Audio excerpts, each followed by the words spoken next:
So here we've just got the front door entrance door handle, and the one we've got here has been damaged, and so it's damaged from forced entry. Somebody's ruined the lock and the locking mechanism, so we're going to change the new entry. So here we just take off the old door handle and remove that, and here's the new entry set that cost about $35 from Bunnings.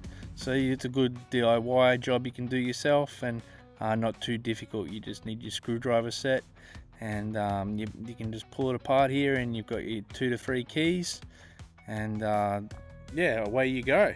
So here I'm just undoing the latch. So just with the screwdriver, needs a bit of jimmy there, knock it out, pretty easy, and then replace that. And with 2 just smaller screws, you're just able to screw that in place to fasten it.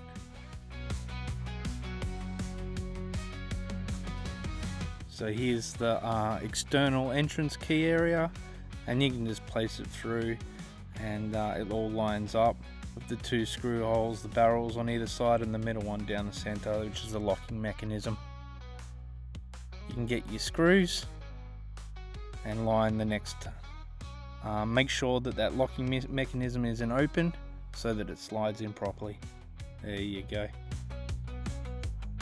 So now you line the screws up. Do it by hand, make it a little bit easier to line it all up.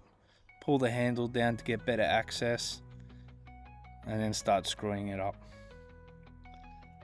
until it goes tight, and you can feel it grab. So you can do it in stages with each screw, and it just grabs nicely. So as I said, it's costs about $35 for the entry set, but all you need is a screwdriver and just the know-how to have a go. And so that can save you a bit of money, because if you were to get a locksmith out, it'd probably, for a new barrel or even to change it over, it can cost from like, you know, $400 to $600 plus. And so it's a good DIY and to do it yourself and save a bit of money.